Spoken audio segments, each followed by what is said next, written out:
Bishop Prophet Kum Chacha. On say me catch was say bomoden na hwe too much GH. On say me kan ye nyene bone pa na kase ye pe wo wiase ya asondin. Asondin ti na Adam wo hu nyame ye no nyam no. Wo hu ne ma bi a wo hwehwehwehwe e wo other place ni ade. Kat won na bomoden na be hwe too much GH be hwe Abusiafo any adofonom mema obibia akwaba ede eba too much GH so muson for money aba ekesi kapane nenso menemo edi ehwemuni nse meji ejase dia na chese ensemwa ekochi ekobremai ena yede eba abesumu na mamni se preku na wo wenso yedino eye ehshow esom na abusiafo eye papa flight lieutenant Jerry John Rawlings awenya ne baby ekro ebra wo free atasefo asasi eso ensensem bebre na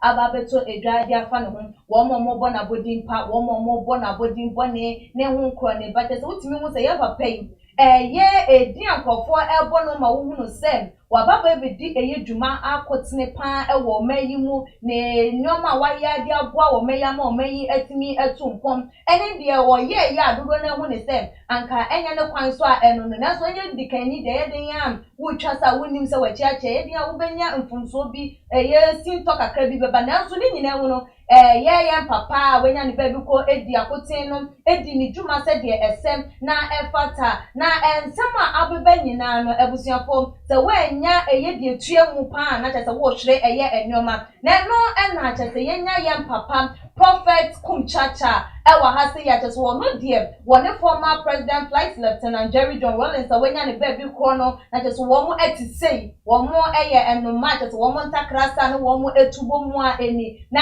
enumu krampo no ebusia kire ba mu ma chese ekoye ensem bebre enti some person be me say eye the details of eye papa wenya ne baby ko dia enye say tune na wo share na wo like eye videos no so edema afofo say de be ya wo so be hwe yen na omo comment ene wo ma dwendwa wo mo fansem no ho no wo mo etimi ede atu eye eja prophet mi mo kwaba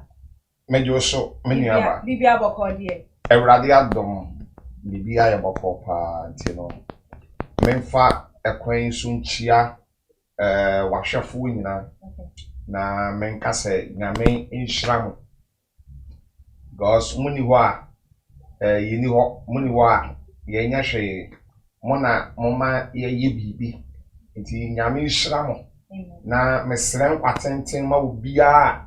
o hwe ye nwumre yi baabi e bia wo kra ya anopa bia baabi a wo ye wia mesrem rade inhra ne bambo de ma wo ne wo ma uku ne wo yele se na kakra akai ewrade mfa ye nyina ye ntwa na 2021 yemfa yeni hu ewrade memram na enye ho na memfa kwan iso enchia me ami ni asofo kese ba ko a owo UK aye friend Jesus abrantie ai nyame de ni ye adwuma nyame sofo kese ba ko pa nyame adom won so Jesus abrantie free ya Amoako ayim ewo UK sofo pani michiawo nyame ntonkom no onyo kese na michia Bishop Adontin Boatin ewo USA Virginia kurono ya me hu boda Virginia me da se Virginia Bishop Adontin Boatin in fact ejuma nyame de wo ye wo ho na no den nyame tumi ye nyame de amaw ene wosra ewrade enam oso ede buo nkorofo no wadom na no den me de American for say wo problem pa de a ewo USA na ye Bishop Adontin Boatin za na wo UK dia na ye Jesus abrantie ene me ya me doctor ba ko pa me mfa wo ni agora onso mfa me ni agora ye fro Dr. O a wo California Dr. O wo California nyame shira last one ya me twa to okra eye Bishop Ransford Ejei Asare Bishop Ransford Ejei Asare a wo Minnesota USA, Minnesota. Nyamishra papa. I love you too much, Bishop Ejei Asare. Adume kutaoson na obra wonwase udoni pa nyamishra mo. Eti mo amoshe ye no nyamishra. She video no ema ye nenko na unua bi nya bi na ene ye bebonse mo aprinse mo ayiyinsem ending komo eti nyame hira pa prophet aka eye ni nyina na prophet ye bora eye entim no mu no eye flight lieutenant Jerry John Rawlings awanya ne baby ko wonim no woni na dinsa wo so ye nya ne ntie ye ananse ensim bi bebe to dwa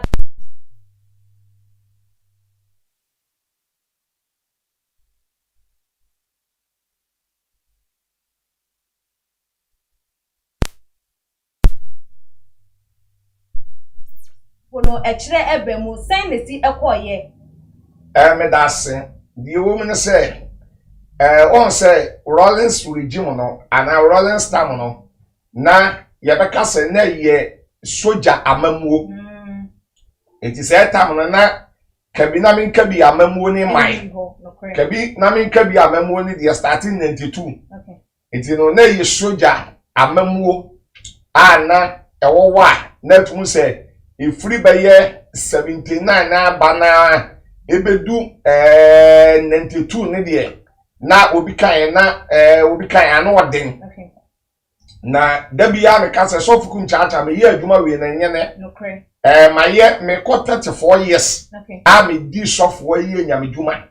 eti se tam na e be ka se 86 87 eba 90 mu wono na ye preachi Kenya mesam no na say tam na me preachi wo kantamanto trade that ye so me preachi wo so many times okay e preachi wo UTC e preachi wo Mokola e preachi wo Tama station e preachi wo aboso kan takura de market circle second D takura de apamdo baby asojafo no wono e wo say na menyonkofo asojafo bi wo na me call na mako preachi eni ade market circle ne kwasiminti mu ne ade takora de ene kumase nso no PZ animo baby on tonton watches no so oni kumase ya aha ena rainways wo ena baby afro KO ene Dr. Mensa eni ade even ya ye adwuma o pass etam na meka say sofwa na wogina mu pa nyame fan currency na we powerful man of God or powerful evangelist and nyame di ni adwuma pa na yefra no evangelist kwasi Amoako okay Robert ni dinda ya beti ni din me da say on tea living bread resurrection power okay on tea a na urade nsa won so pa a wotete asofo bebre ni ade maka say living bread ye isuwo yi ono na ede bai na sofo Amoako na o wa kokudura ni ye di kasa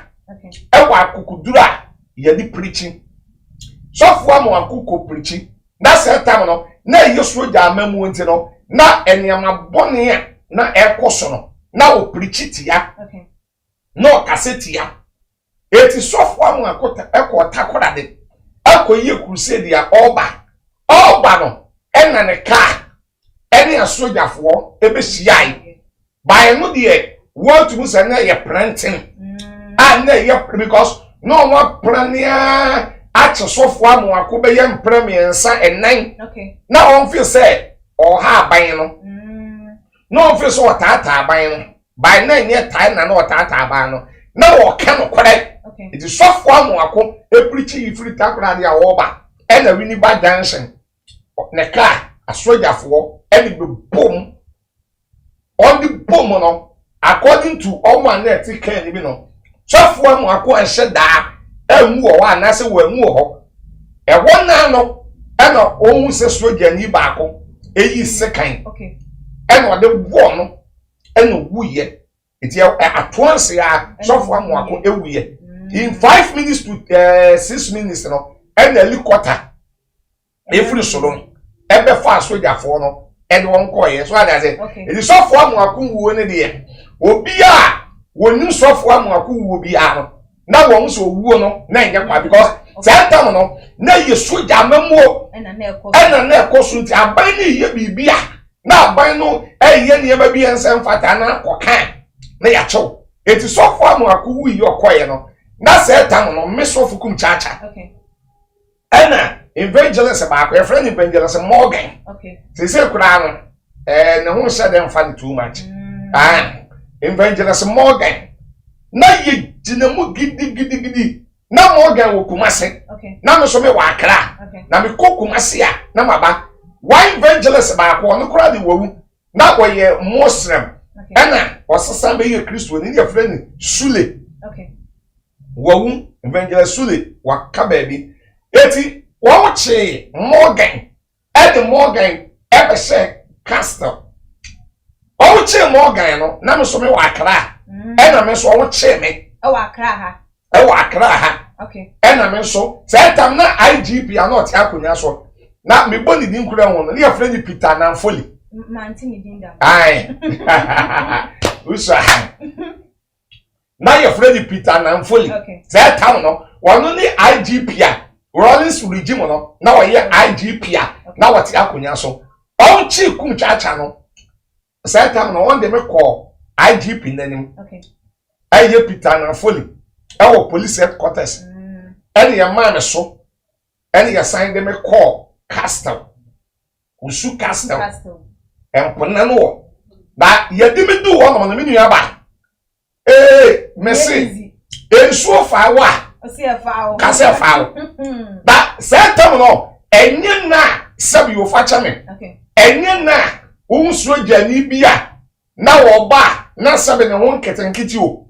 said no soja ni bi gina wa na won de tenten na kase a na wa adwon so started do o say wo so wa so won say time no sabi wo sabi facha me noveness for no wo so no on so wa agram e gina wa ye kase police ni na soja ni a wo di mo say be ma ni e ya be fa me ni ye me call Osu Castle na me ni aba e bro say why you den sa mesi ebro pa me case so that want to me connect ahoma near the ama light na wachi na ye die twa wachi ba na ye bowa utum se bibi kikiu na dia me ye ya e bia sa de wo bi sa se de na me ye sa tam no na me preach me ade na so ama won be che me ne say na me preach ana me quote to quotation na quotation ya me quote to ye no na me di kan quote to Lamentation chapter 5 verse 1 okay Lamentation chapter 5 verse 1 ya wasi awurade kai dia ba ye so hwe ne hu ye mobo na ye dwapade ye adane a wo ho de ya ye dwapade adane a wo ho de nti bi di say Lamentation chapter 5 na na preach say tam so no na ya ton UTC no man penny Rawlings aton UTC na yaton obuasi gold mass na yaton Amoako na yaton ton ye dwapa ne nyina eti Lamentation chapter 5 say urade kai de abaye so ne nwoma ne mobo na ye dwapa ne nyina na ne awo dia just yaton ye dwapa de ama awo eti me preach no ena me quote say quotation no me quote quotation ni wi no ana me quote quotation bi na quotation me quote ye Jeremiah 43 verse 11 uni masema wo Debbie Jeremiah 43 verse 11 mini aba odifo asema wo ho no me pese utie eti no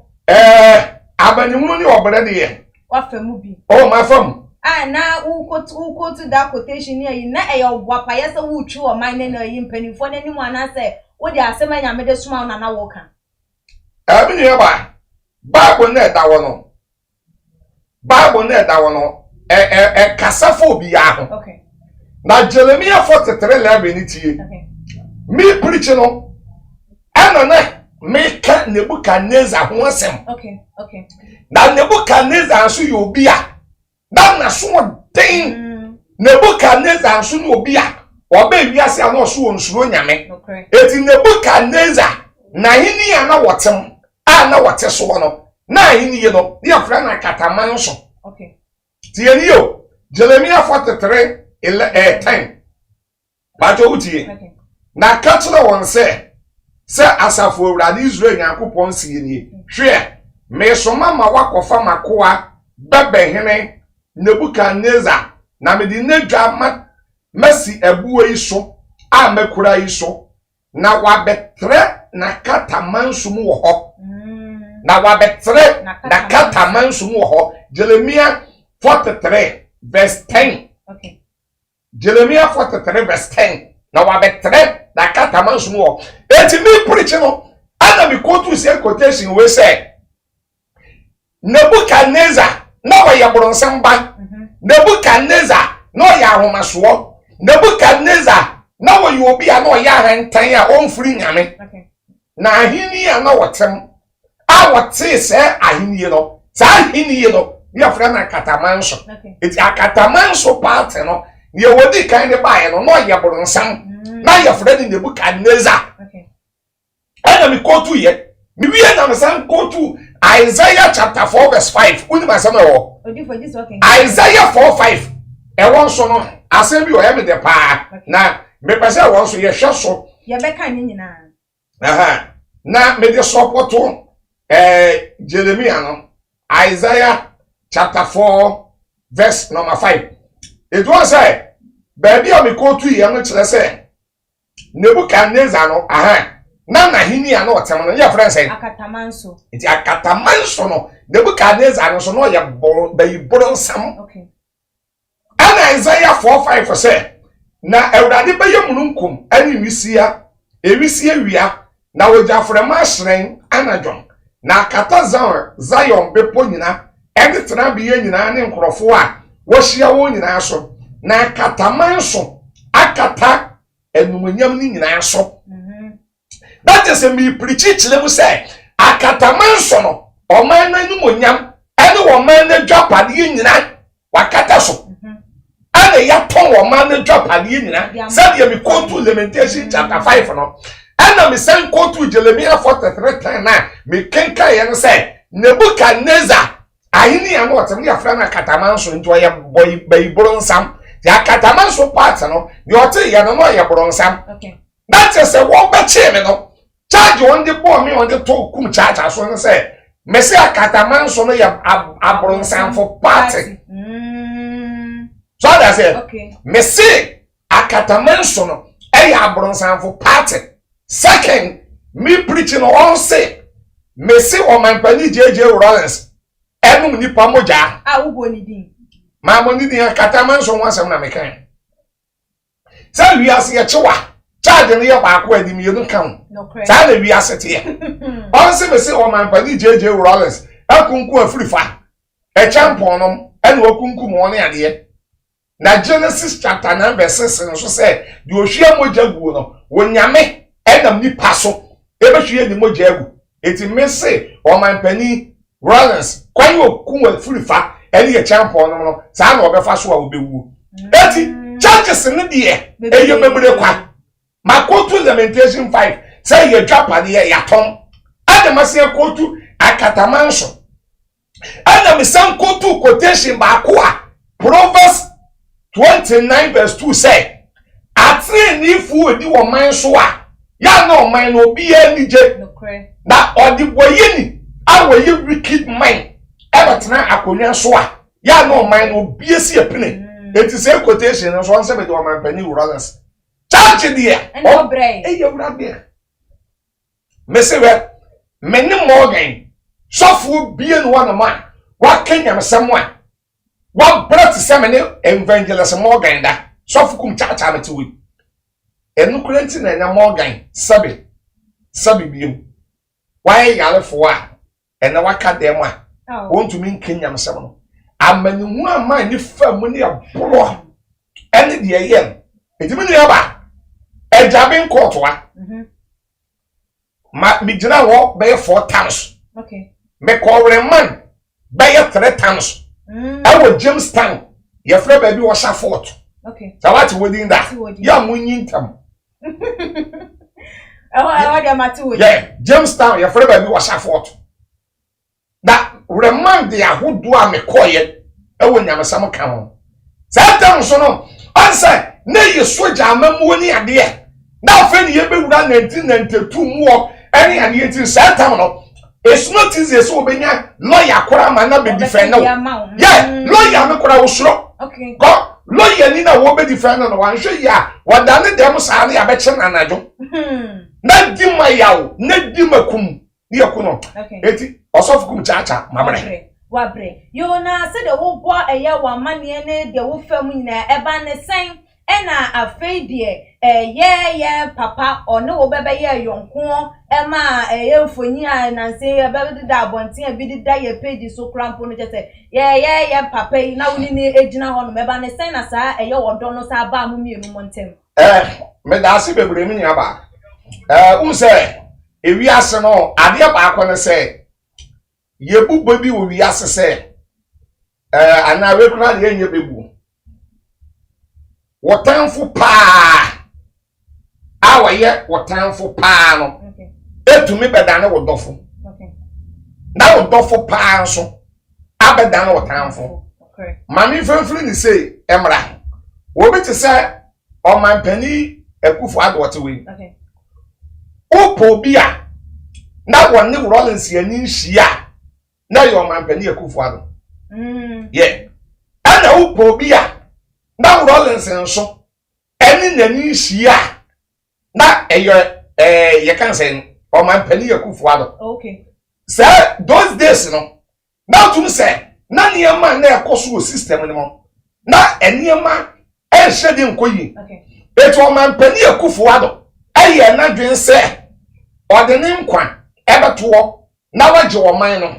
etu won de bibi bai na ye fre ni kumi prako demo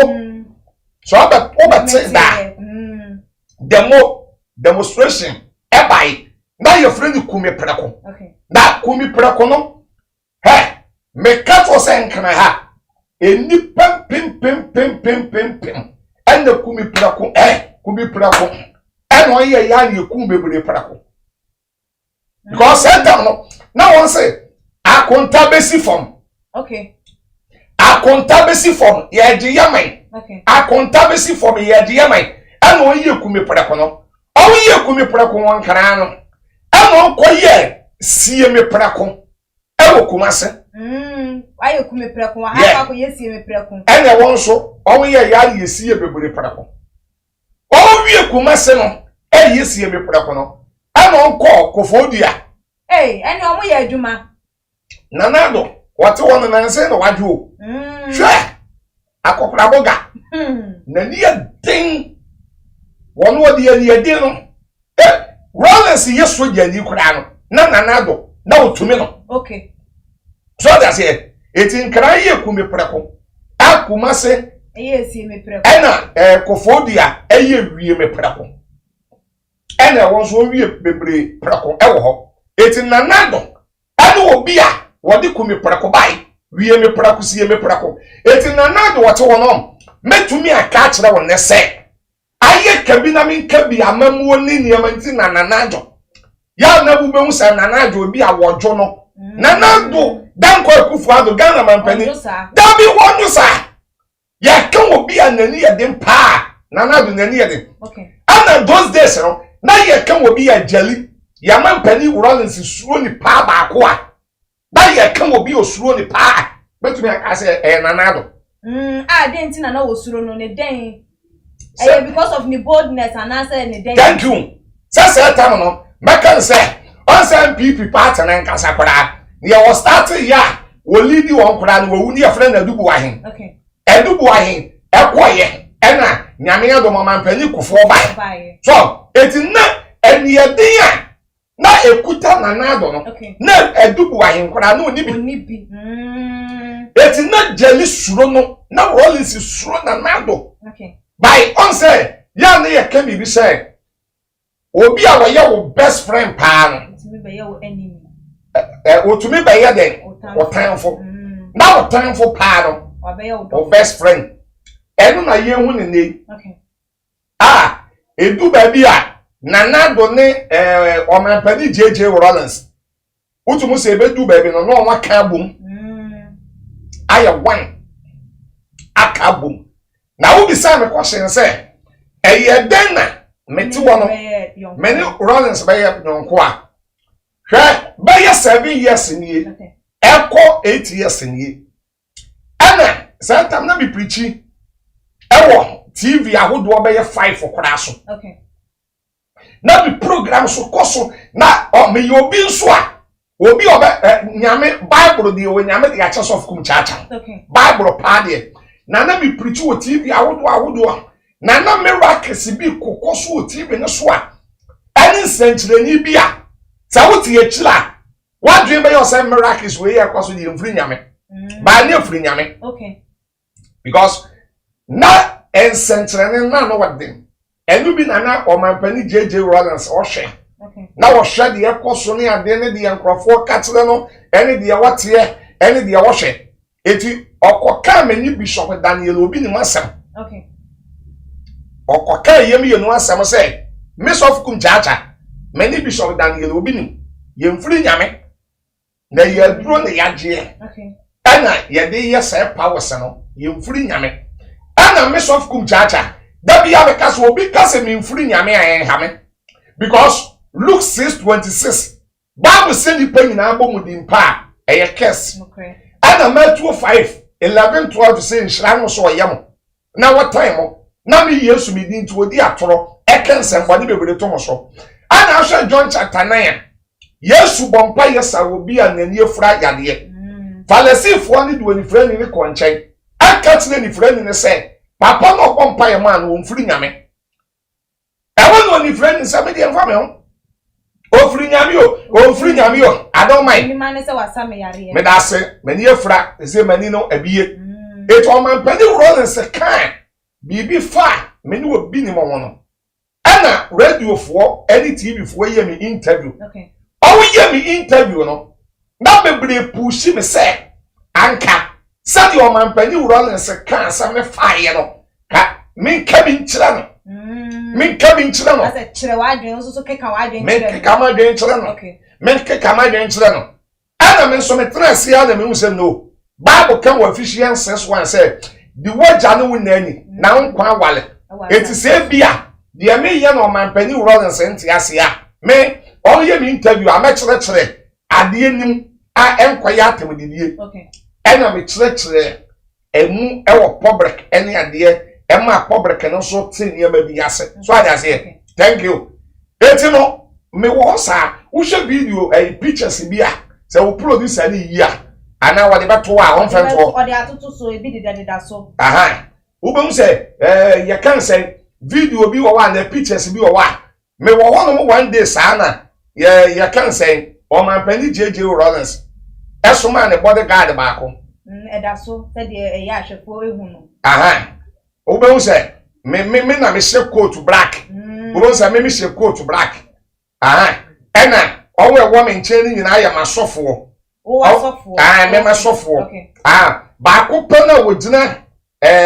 right crying aha unsenifa ba ko gina right no wo say ba ko bi ho no mo hye atade bi ase yellow wo ho wo gina ne nche no Okay. wo gina ne nche ne de wo no wo ne o man pani Rawlings enenam Okay. your friend Mr. Aloti o yeso jeni ono ne nenam eti no wo hye picture na me wo sa na one day me nya message say yeso man pani JJ Rawlings say wo hia wo Okay. o hwehwe ena me sa wo hwehwe me ade ne bato aso abe 3000 ena me say me wo hwehwe me on say Ghana ha nso no sa wan yusu nyansa na wo ye ya yeso obi hwehwe wa wan sha be ba ko hia de ye nhia Okay. wan sha sebe wo be ba ko wu nkwase ewuo Betuma mpamrika thank you ebi na sofo obi a me bo ni dia me say efre ni sule no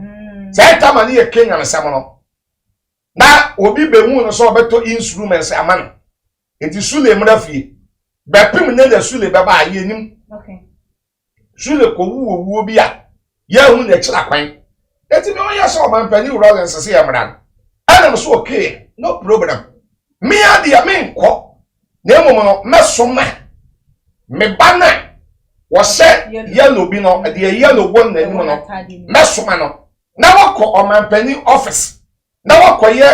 mo kan say thank you na wa hwe say eyampa say o man pani Rawlings na se so fukum chacha memra fi ana eto okoye say enquality no ena onya good information say ampa o man pani no se memra ena ja ye ma tam hyehyɛ ye ho boa ye ho ene ade na me ne masofo ni nyina ye de ko omanpani Rawlings efie eti efiri ho no ana me ne na nyon kofa no be ye from 8 years eba ana ma me ne na nyon kofa no e be ye tight ana mu be ye den eti na me wo be ye 8 years eba nyina no anytime bi ya be pe bi ya metumi kofi ho asojafo e ba duty wo no anopa wi anumra wo da wo 24 hours ni ade nyina no me wode me ya kire wo nyina eti mi na mukrom kura na me pese me fa Rawlings fie na me kwaje ma ho me ya metumi ko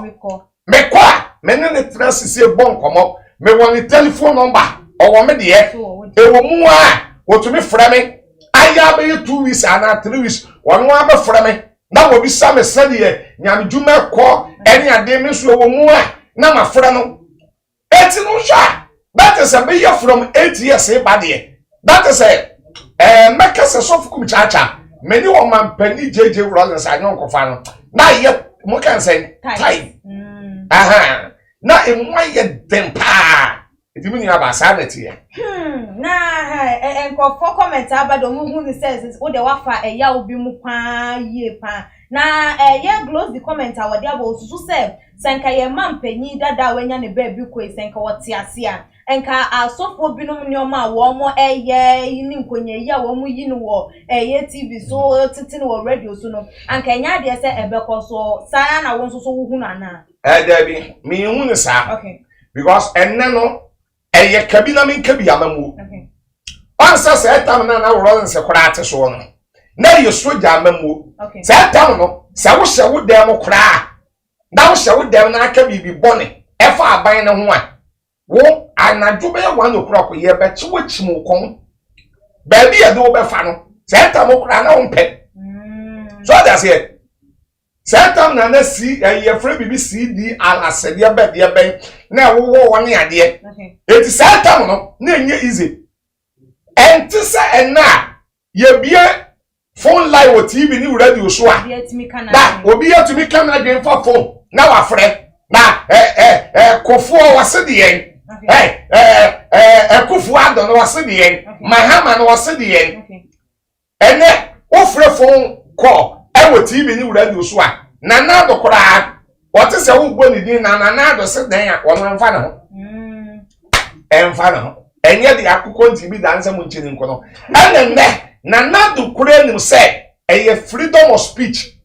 and a freedom of worship ana ene your president Mahama what do kure nim say freedom of speech and freedom of worship eti ene no say Rawlings kura ngati akonya so na ka on to me nya niam bi chenchena because say tam no enye nne say tam no na ne bere so no na ye soja amamuo say tam no na ba akofo kan obi nkabi ba enne de obi kan obi kabi and your friend democracy medase and obi kan obi kabi eti enne wiase nyina no ye the democracy and ye adwuma untumi ka say safukum chacha ni wafa ana say wane madwin hia waka bibi etia me eti yankwache no yankobɔ ni tuo yanko dabi na ene democracy eboa ana se nka ye ko ya soja mre na nke no mu ye mini aba hwe dia me maka nse Ghana ha no ene Africa ha no ana meka se bi a democracy no ameboa ye boa ameboa ye no ase ne sen ba mini su ni semra social media for ye kutami social media ameboa Africa ameboa Ghana ameboa bibifo so kwa burochila obi make dollars obi make business e social media and the social media ya de pa e make business ni na dwuma pa by eba Africa na eba Ghana yan social media no akoye duabo no kre akoye atemdidie akoye nwororo ho na wo ba bi aba na wawuro na hu naked na point nko ana hye no na ni nufugu so na wo de abetre social media na wo de ya or person trending. On the trending now or person trending. Now Obia making social media. Now kuta snap ninkosuya. Now the boduya. Social media. I'm a boy before. I'm a boy Ghana. Sound of democracy as a dear baby. Young I'm a boy. Yes, I quit a chico of far military yina no mummy. I won't say Sabio, Sabe. I will be a friend upon check, na so den. Adam son, I saw a din chino. So I punch it, young man tammo. Oh, man tammo, sad, the idea of one according to the body and one. Now, if you wire them, no boss, so I shall be before you subine. What you have been using in Ghana? Now, shall Ghana for subine. So will be to me better now, ready so. Not yet, Nana, at the Danko Kufuado. I will be 74, 75. Now will be a phone who will dinner tem. Now will be a phone who will dip of water. Now will dim a ham at them. Now will dip anyway at them, no dip anyway at them. And the idea be I would have home. Say, Nick Cabinamin Cabia Memoir. Come to me, yes, sir. Let me know. Me was say Cabinamin Cabino. I'm not why baby, but I'm why a baby. Okay, Joe. Prophet Mchacha commenter will be a day ever. Did you ever hated DJ Rawlings for his action towards you those days before the things get resolved? As he said, bra wache one. I said, bra mo Kenya me semena mo quotations. I said, the boss so no. Nunti che one near bromo no konibano. Emma winya what time be Emma no ansana yeah ayonkofano ebana. What time the enemy woman pa? Okay. Not me what time money pa. Okay. So that's it. Okay. Because on say time no on say me kai se kumase kura. Na ye wo man bi kumase and your friend Nana Kosi Ajeman. Okay. So obeti ni dia. Mama Tinidi. Any unsu so. What beti Nana Kosi Ajeman di. Pacho David. Okunkom. Mama Tinidi. No kura so we ya kura be 2 years kura wa na bi kura 2 years kura mai. Samu. I think say Nana Kosi Ajeman we ya kura be 2 years in money. Okay. Na sentam kumase. Na da na be miss atimidi kan ka say P0ps ye ni mo. Na ye preaching kuma Nana Kosi Ajeman na ye KM boss. Okay. E wo kumase. Na ye to be preach wo kumase ana Nana Kosi Ajeman abetase ye mfidie. Na watase a e wona no amo di patrol aguso. Okay. Na wa shim fidie no. Yeah. Na wa shim fidie no. Et a man or time there. Me say me nya bi man Nana Kosi Ajeman pa. Okay. Ana me nya bi mo man pani Rawlings se pa. Okay. Say those days no so nkan ha. Circle kwame nkroma circle. Na man bi wo ho. Wa Nana Kosi Ajeman plan want ni di dia mbon di dia want ni di. Yeah. Na man bi wo ho no me friend no salifu abankwa. Okay. Enye sofu salifu Amoako. Oh, okay. Ya wo bishop Elisha salifu Amoako. Wano do ye sofu pani enye ono no mo asem. Okay. Na ye wo man bia. Na your friend is salifu amankwa. Say time no na yiti mensa nkra no no wo AM. Okay. Okay. Yiti mensa. Na salifu amankwa no e wo circle. Na salifu amankwa those days no utumi preaching na yaka dia. Won do be wura no. It was time there. Na me obi ma won pa. What time there? One betin Nana Kosi Ajeman din. Mama Tinidi. How old are you? Me wa me 20s. Because adetia what do you be say question because Nana Kosi wa say me Tinidi. E bia na ni dia na say na asema ye Bible me she dan nim no say de wo etwem. Na me pese me hu say ubenya wotan edema no ansana ye mo sese mo nsamodia ebra wo wuye wunya ye yibi enije bi wo mu because owuye nkofo bebra babonten sem ni woni de ye easy kra said oto ni kun wuye na ye easy wo senka won bre because wa like wa men nkofo ye nyanka na ewisi ache enti se de wunya ya wo na say wo time wunya wo time edema no ebra wo tin se wo no na da otan no okaye ana say wunya a different feeling and a different thought about it. Me that say. On say eno de nipa bebre na de won adwen aba. No correct. I think say me nim de say ye a champon ma ana say a free farmer. Omu bi kura the comment ya. Basa ne na otwe pepepe na omanpani Rawlings wuye. No kre. Say na ya wo. Na ya wo pepepe. Na otwe. I think say bi a menimu ese free farmer say champon ma. Rawlings wuye kura bi aba out abeka send bibuli ni ade say wuo ni ya won ya. Ba wo say ade ntia won kasa an say so Rawlings regime no ni ade na say time na Rawlings so peso otu katase what can I say katase she thank you otu ase ni ade a krofo bi nko da edwamu ma yebu bon krofo papa no o ma mi tuo say time no na mokolafo ma ni amai no menu aba ye chewa say those days no ye to be chewa ba na ye de na hwa ye de na ba ko atoa okay na ba ko da ha na ya ba wo na mu sa na soja fo ni gina wo eye han eye kanea eye sum eye han wayas ye to me bo wayas ma wayas tete yeah ye to me bo wayas ma am wayas tete it is said those days no any niema enkrofo fam ni niema enkrofo wura mu those days no any said ye asoja fo de enkrofo fa so a meka si enkrofo ma me yekunkum wo na judgesifo bi okora wudi asem no wani ni ya ne ya befa de akoko tuo na yekunkum won ho na nipa bebre adwen no se sade ye wo manpani jeje Rawlings ye nkorofo no ka Rawlings de sabi o sabi asema me kan mo fanche me okay sabi biem na kosiga jeman aye fru no kumkom o bewuo amfa ni ize na kosiga jeman ye bewuo no according to asantifuo na bi no na kosiga jeman amfa ni ize sabe kaso amfa ni ize abati ase tese on tese wo breye sa de bi kan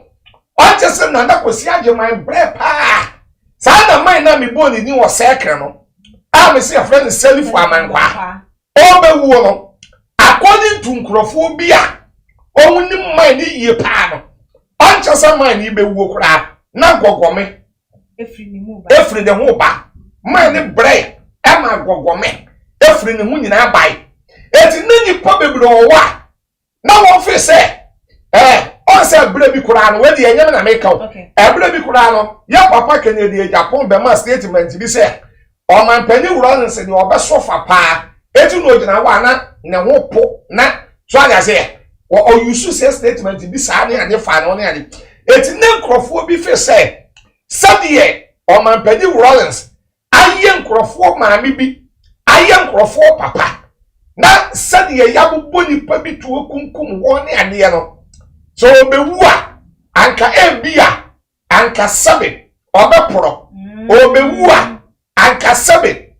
stroke be cheno obeka dem na ye dane ne kwa na ye dane ne ba unse fire mu me da se onse nipa bi owa obewu a sabe o yetumi kora peda no di ne kwoto obiam an obi owa obewu a utum so brepa na se tam no wono apeso owuo be fa no ba owu nso ma na nipa bebre no o ma dwene se said o man pani Rawlings aye nkrofo maame ani nkrofo papa en said ye wine ankasa no obeye okay by nyame de ye say nipa kwan enye na kwan no kre ena de bia ya na me kasewe sa wan hwe yie wo wi asenso a wo beti se so na ye frɛ ne Paul so na ye frɛ ne Paul sa so na ma ye system na bo mo fa mo na so mo fa mo na tiko mo fa mo na ya o commande e de ku Steven by so na mu no atumi sesa be da ne Paul etika so ama ye system na bo no ka Steven no ka wonim nyame na Steven ansakra ba ka Steven e kwaburu nsam jam ba ka so esesa yo obeda na Paul no na ko no kwa heaven tie ni yo eti ebetumi abase onwa Rawlings ku won nyina en wonwa Rawlings ma yebo won tu ku won nyina ebetumi abase onwa nsesa won nyina kwaburu nsam jam na Rawlings a no tie ase no na bia no wanye no hu na wasesa na urade ya je no na de se wo ku won no wo ku nkwase yakum kwa the American want to say mata wase pa odifo I say what you want na nkwa asole na wonye gidini na wonkwa asole na baifu bi yekum baifu kuma na wosewa okọ seyim wo twa wonkwa so wo kunkwa premature death ewo mu ana baifu on sesa na onyame so ode bone che na che so onyame de baifu on bone ya che no na wo ku no wo kunkwa se yekum kwa eti Rawlings abaye edi ma kesi ama yenya yemu sa Rawlings de wo obie ni wo no wa ba asase we so a sabe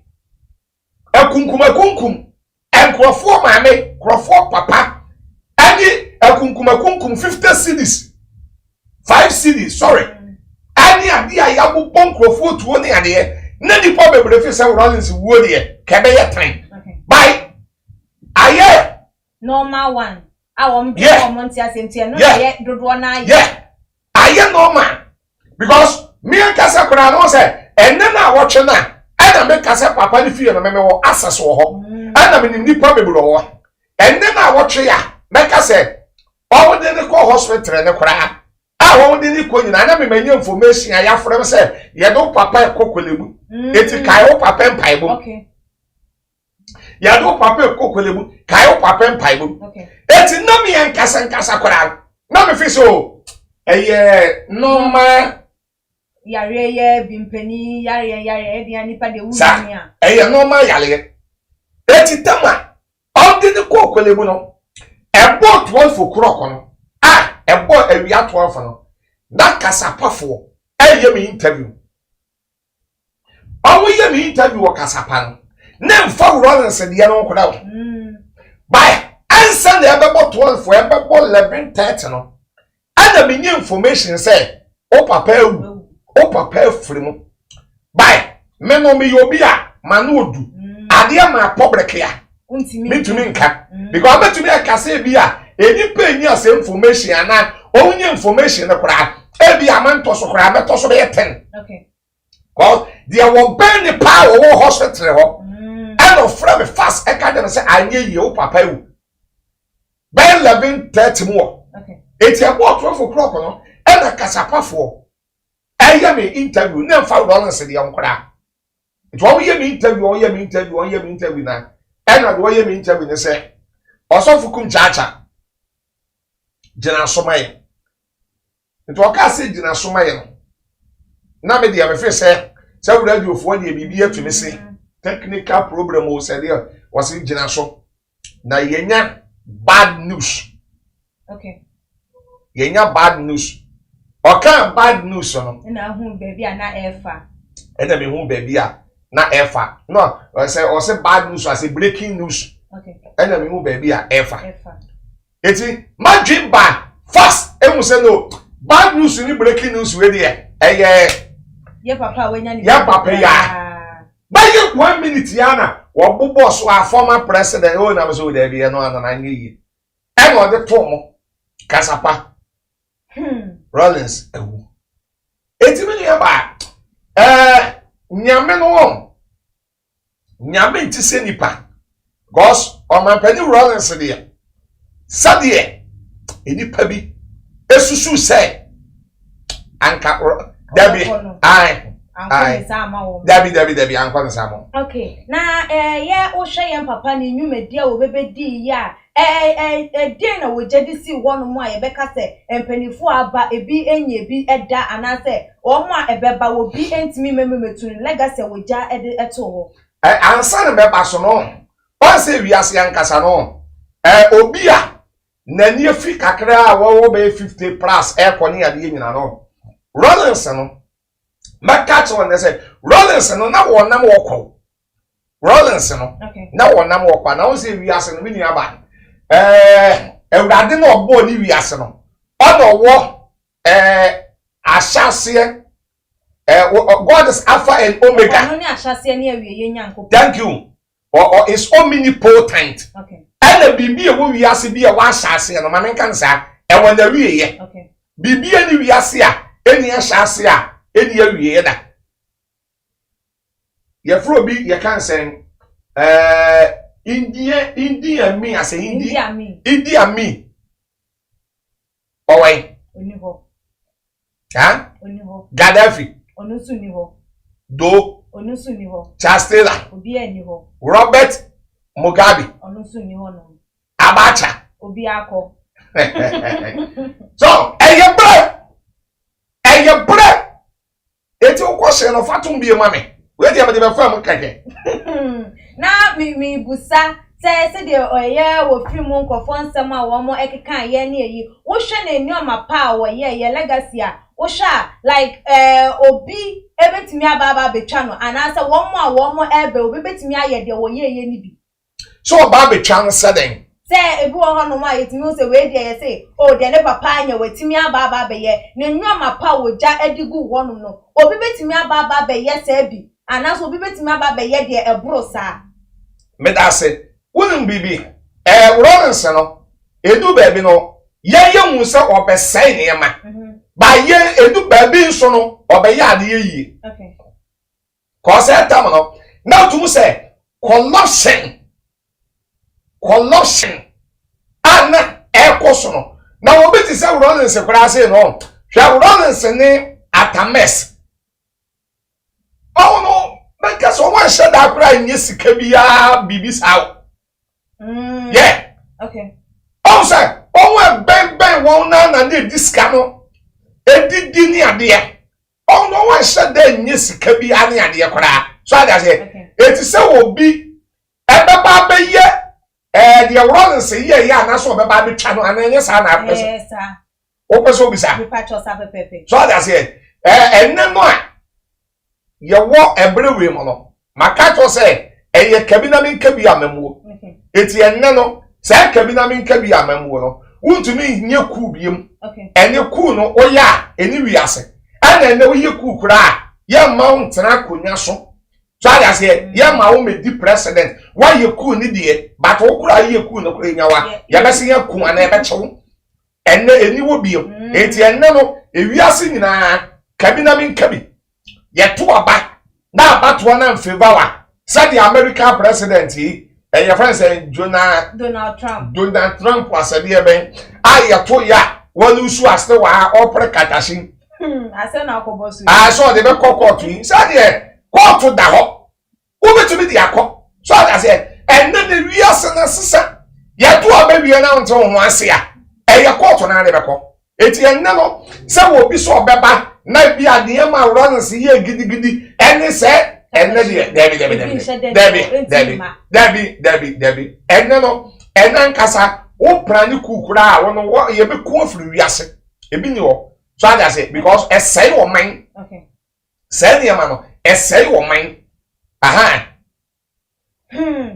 prophet ma making kan eye comment ni ebi enfama eye ahwefo dodo na ebo eye wabaso ewo unyuma pa we ye glozy dia wode eba na just no obo wa sase makan Rosa David ede ode eba o too much HU are celebrating 1 week for JJ good work glozy also the ode eba say Nana Ado is a royal king and a chosen one for Ghana for more for Nana on the campaign and our day year glory asabe bi mosikum chacha you are a true historian Rosa David Adewale say why do you always use the quote when corrected by the same congregation you serve? The Bible says be at peace with all men, let not a fault be found on you. Okay, as I'm saying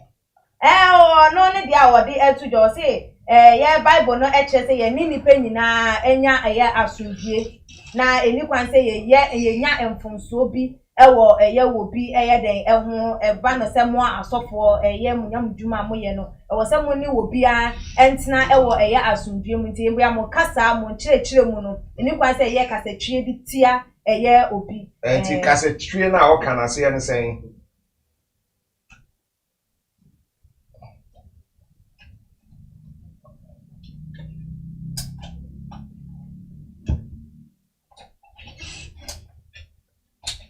kase twie na o kana se en say say o kasa say bia like eya mo nchire say bia wo be kasa eye kasa bia de eya ntokwa de abufuo ebeba say bi wo ho ma o do say Bible na asema na wo kana so be ho asem bia wo be kana utimi say asem we de wa wonim say bia wo ka de atwi obi so so use Bible nko ade nipa na ntimi enye den emfa ene wo mememe ko aha no na waka eye ho asem expose GH so the boss may he so rest in peace glossy the other boss say we all know that JJ Rawlings did a lot for Ghana but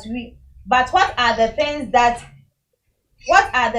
didn't go well in his government or no so nsema wo busa no say yenim se wabeya nyoma bebre e wo man na den ne nyoma ankoye ebra na wote eye akonya no eso we yenim se busa wo busa de ama wo pa no ye na Daniel Mrekun so dia wo busa say JJ did the right thing but it's very sad Gloria Sabe was say did JJ Rawlings leave a legacy or exemplary life that people have to copy and or Sanso say JJ Rawlings was like David in his general he came to fortify his purpose okay na nensem no yenjina no bi eso na yembusa se woka se obedi dwuma ene ho enkro ne ba no o yebetimi anya obi a obetimi akope no eno de wa ma yate ase se yenya obi obetimi aye ne nnuama a woyeye but ne nnuama a waba bedi ni dwumadi a waba bedie wo man no emu no den na ankoye na mamu ni amini aba on say yayi nipa de obi eni wiase a obeye bibi owiase obeka sa ade a oye no ni nyina betimi aye 100% ana perfect da we ye den sabe imami fa emfri ni say emra me di free ni say aba Rawlings enkrofo yebeka say won maame no won papa no ma na ebia di 5 cedi 2 cedi 10 cedi ebia yes won say wo man no corruption yekunkun won ne ade nyina enne corruption ekoso ewen DC ni MPP amamu wo no that ka say enkrofo no kwara tena say akeye what you say okay ya make what you say say ye obi di 5 cedi 2 cedi 10 cedi na yekuno na enne obi 1000 fini ya beja na enne corruption ekoso no miss of kum chacha me say ekoso wo NDC amamuom any MPP amamuom say corruption na ekoso no say crofo ne tena se kora akeye and say corruption no times 5 samu na no will be by your deputy minister no deputy minister no what then UK no what then Germany what then South Africa and no will be by your minister of Ghana 4 years pepe no what ye sham and so you see you corruption no minia ya ko but ye to men ko ya ko but Holland sisia me catch us will be your minister of bicycle and now what na bicycle so ko adwuma okay so ko ebrochire ni ade a will be your minister what na cycle so e ko adwuma Ghana deputy minister akra ko ba bi Land Cruiser 10 na omo convoy so di na menu ba Land Cruiser be your 10 na moto be your 3 eti na yon boys na ba ni nyina no obi apa manyosem everyone so akose NDC ana wakose MPP na wonim kasa ti se kum chacha na wa no ya so that say and the over the name bata ho o say so pekasa ti se oba na no ya the one for the amata me dey me ma no ya kakra sabe wan kame amen kam no kre wan kame amen kam me ti wo me ba biye wo kame ya ma the assessor me bia wo na mabuaw the assessor me buaw so na me ko okay eti na boys ni nyina school ni ade no adwe wo ni tiriman say me wie school a me kwose politics mu okay me wie school a me kwose politics mu when so kwose politics mu a na Bible power aya 4 years na wonya na mo time minia owo bo man kro no na so ye du bo man ye yi minia ba ye na oban ya mebo okay Omanya yenye independent how many years ya bro 60 thank you Ghana pe Omanya yenye independent 60 years kokolebu kwhwe obi enya pneumonia wadafom kokolebu obi nyam open for nyam wada fom ko police hospital ko 37 be ko hwade oman ya yanya independent 60 years e free nkra ye kokuma se ya kwan ya double road wa ka accident bebrebe ade kunkum ne sade ye ka abubom no ka etwotwa e free nkra e kokuma se free kuma se ba kra ya kwan ye one way per light mo ba bia eti edu anadwo na utu kwan na driver ni no ba no wada na no anso oni be hia wokum because wani nkora wo hu ni ye omanya yenya independent 60 years eni echile ye wo bibia wo Ghana ha oman we tetani a friend go koso sikampo ano ede ni eni Ghana ye wo koko wa eto nansem wo ebra bi ye ni koko ne shepo so ma kwabrane onkotomra o ba ye no eno be man lai se koko ne shepo na mem but ono wa de wa mem ata yinia koko ne shepo na mem wono wa de wa mem Ghana fo mpanifo atumi boye din akwa burochile say yakwaji lo aba pray ni si fom ya chiska na osoro nasa ya wo Ghana ha ana police headquarters koke under police headquarters adie chi ya be fa koke na court no na koke na dani konkonte na koke no adani konkonte eda ho oh yeah eti ya na nyama bi o wa ya na so fukum chacha mobo kwansa mo prison obi awia mobile phone 1 million mobile phone be 1 million ya de court no ya jail na 10 years in prison 10 years in prison na nsen a chemo dan area obi ko wi abo ni yeduro ya de court no ya man 15 years in prison na Ghana ha obi to office abanza wo phone no na wo create 40 account na ye 80 ne dia no wase court to appendant ne dia no ye gentry thief eni nyame de betuetu amka nyame de betuetu amka odifo dabi mame kasa nyame de betuetu amka amama binu manyinye stroke ame binu mofu ahyehye father say na wo mensika na mo de totodan ema youngest adamo dwunya dwuma adamo ye kwasiafo mo dwunya dwuma na wo manya yenye independent 60 years na kwabrane aye na fukutu ti so bia ye de ahwede aboni dua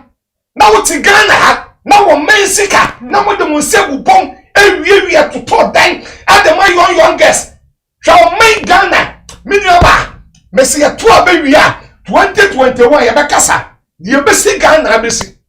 ene na asem kase me na me ka kirawo prophet obi ebusa eye wasem wa hanu wo say eye lawyer Morris Ampao ne commenter wo make fa eye Rawlings ene Kwame Nkrumah wo yemfato edeto wo mu emfimfin say eye Rawlings ne legacy na memo obebu ye no eye chen eye anase so chen Kwame Nkrumah de se wo compare eye no kwan so anu na eye no kure wo msa mini aba Kwame Nkrumah beboa ye Kwame Nkrumah obeboa ye Rawlings nso beboa ye obi abeye bi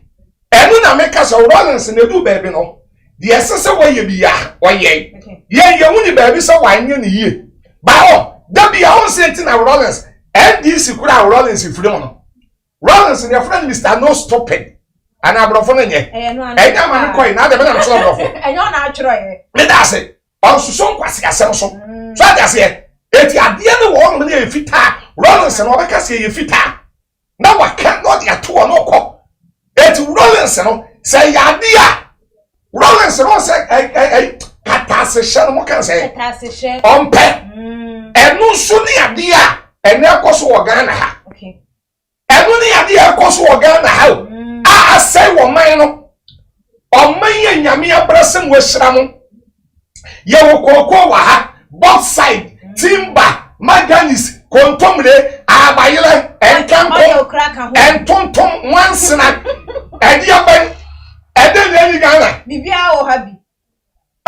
bibia wa ha oyere wo Ghana ha ye de oyo P0ps so eden eni Ghana but still sikano enkrofo bi wiadi ana enkrofo bi chedi ana sabe ehefo ma owo eni bi ye ya chi no ko wi abode ye no ko wi mobile phone no ko wi abanche na ye de na go to prison 10 years 15 years na wada ho enti na make asara me so fukum chacha ne re ma make asara cho opani bi owo Ghana ha opani bi owo Ghana ha awode ne nsa abo Ghana skam na wo wi Ghana ska die na wo di Ghana sika wani ni kwankwa so na wo di pan ya wia na wo di ne nsa bom na wo di se ska na koto dan awo Dubai South Africa Canada UK Germany sa pani no wonyame betua woka asiye tua woka biye betua woka na se sika na wa paake ayo man ne dia awo wia ne wo fukutu na wo dia kototo dan ade adwapade no wonyame ba mo wa yale akadem na de se sika na sa ho yale me na me ka kyerɛw me sofukum chacha me na me ka kyerɛw adan ana mudi abro sa Ghana for penfo Ghana for yamodan ana mudi o man abro sa enu ase na nsa Kwame Nkrumah sekri na eja to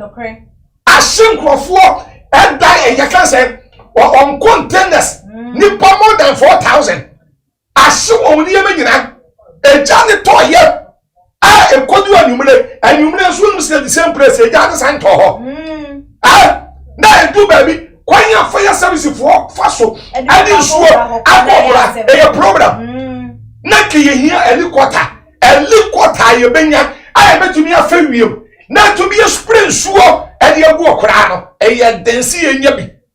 e ye den adi ayamodan prophet obi ebusa say eye no cry say jeje na wo ye corrupt say osmogo eye sika free Ghana edgo ko save e wo foreign countries na e wo hosa mini aba ena me ka say me man for mani ehu bi okay by say na ye no kura sa ba bi ana ade no wo no e say ye je okay ya ye hwehwem na wo bi eye president wo ye minister wo ye pani bi na wo for man sika eti ya say wo ba benya position wo man mu a declare mo can say wo access asede wo declare so that say na ye thank you the akabi ani ade bi ya na ya je furu nsam na ya je na wo man ya je furu nsam na ya de amo man no but ene Ghana me ni aba enti sa to obi nya post ni 2 years 3 years na banti akonya so a ena wo politicians of one so a o jeli kura no nhyade anyai obi wa aban mu a na wo diska ana wo position no diska na ye tata na tata na ye ne kokoto a ye jeli politician na 4 years no wasaba o abet one in ye jeli na 4 years 4 years no enko na ban no asesa ana na ban ya ba power mama kan sa okay na ban ba power yes your friend be presidential pardon na presidential pardon no na wonu densa won na pardon na ko pardon no na yeyi na firi wono eti won politicians of one jail no onu a wadi si campaign no a wo wi aga ni campaign no ye jail na 4 years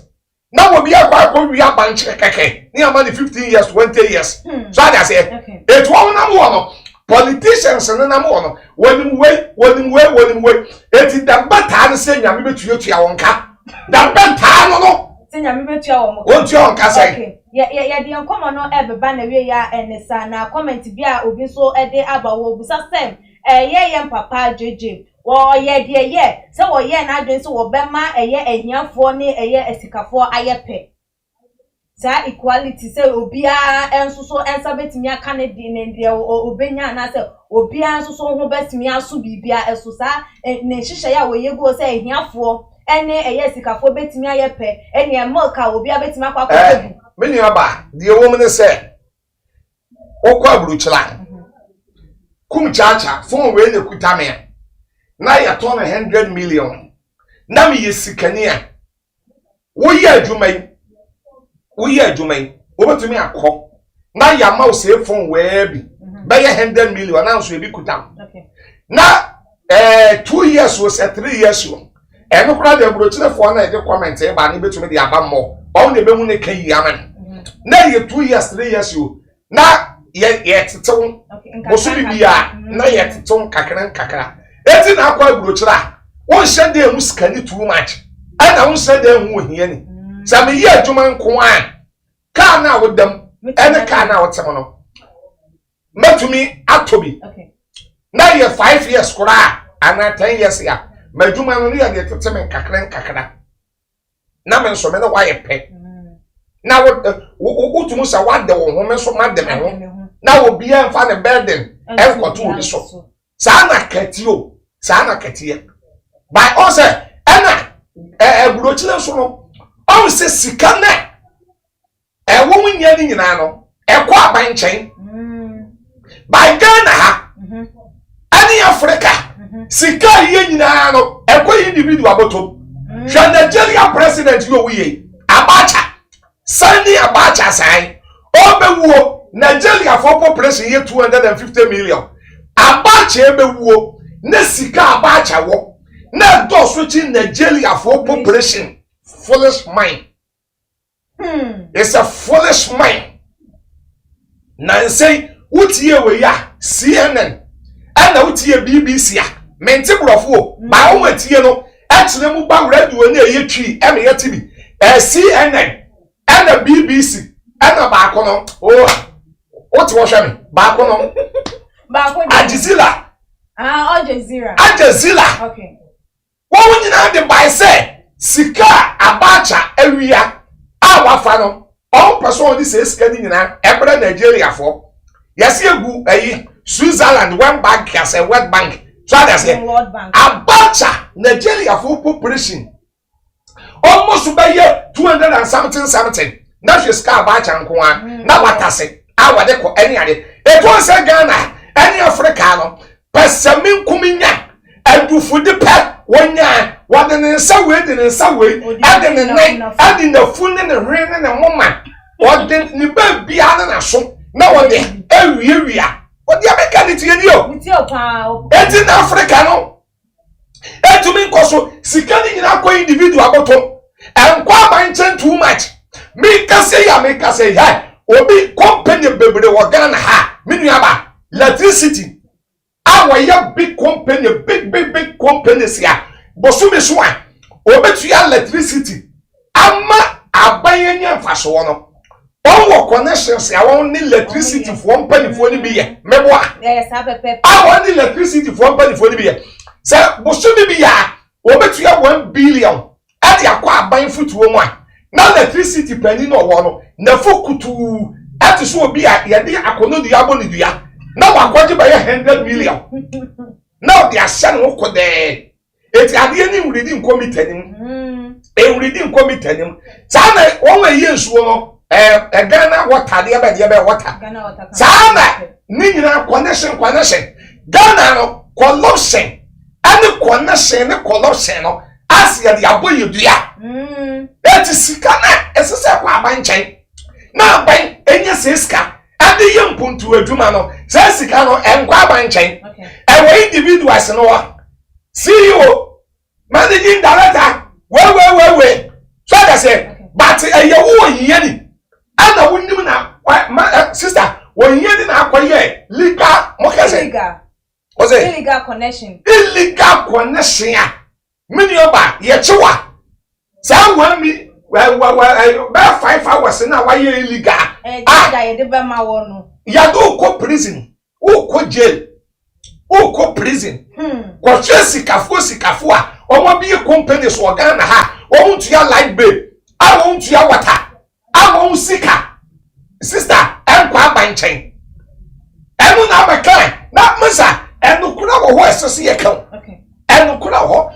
eti meso fukum chacha de mini aba oh my God odifo ye de yankomo didie no esi a one fancy friend sama meka no one fancy pema oh no kuna meka cho no timi wo say ejetu ato den one fancy a en sama meka wo ha amumre no abotere en sama meka no adi se bia na ifo be fa me ene na wadure me na meka cho en sama meka no adi se national security for be fa me yo ene en sama meka pa no adi se bia na eni si adi for be fa me because somebody be one man and you be all koso Ghana no man amoden o man ya amoden o share said there enyoma ekọ wo menmu a de na wo share ebetimi aye de aboa ama sa nyoma we nyina ekọ so ne to atimi atwa mini aba yamfa bibinya example ebinya examples so that say NDC aban and the baba abedi akonwa na ka wo bi wo NDC na obo man ne koro no wi o man sikadi a ese NDC aban eyo bold and boldness bold meaning like yes na why you bold na ya di nipa no court na the job ade kora na ebedi ane yaje eyo police ane ya de ne ko ma won ka so ya maban emu nipa sa na MPP ati akonwa so obi wo MPP mu a na wo MPP mu no ya corruption na dia na all ya na nya esa aban nya bold or boldness na ya de na court ya de na famra kwan so na yense na wo example e dia men krofo so that say ba won say Africa no ni Ghana ne nko sa yeah muka brofu bi mi hu ka o ma me so nko no men sorry enko ensa commenter obi dia ba no support o say I am living in Germany. It is true. Even I am attending school over here and the government is paying till I complete the school and start working before I start paying fees. Or to Germany, woko school enso so no this when you adwuma ye wie ansa na ni school fees ni school awakwa wie no afei na wo adwuma na wo ye no wo ye betete ne kakra ede atua nti ohun ne say ye Ghana de che say ye hwere ye enoma na odifo ye de yensem no esie no o final was a football de be ma hwefo ne ye etiefo mini aba me final was ya shemi mo no de ma me fanko da de me kan say fanko o de kan nyina mawie o de ye mawie de me kan say nyame shiro bia na udade mo bia enkwane ahoden wo betumi so asearch me o YouTube wo me di videos bi so agu a eye too powerful eye too dynamic ya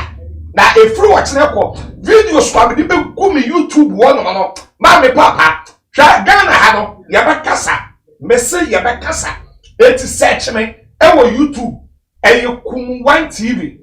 eye kum1 TV kum no eye KUM why na single abadi enibi kum no KUM why no single me pacho search me see na wura mfi na subscribe me na mi aben no ana don so na ye bi bia to wa wanya bi wa share wa like eti kum1 TV ye emma me sisi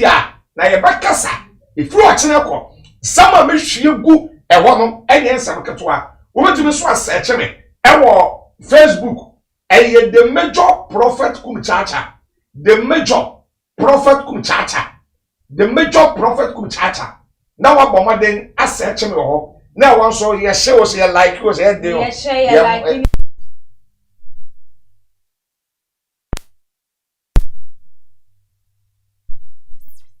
so was na me wo betumi aye na kan simple na me WhatsApp no WhatsApp me 0542 51 another 5128 0542 51 28 me pacho o frame no manfa enye bone eyobre up and down etu betumi a WhatsApp me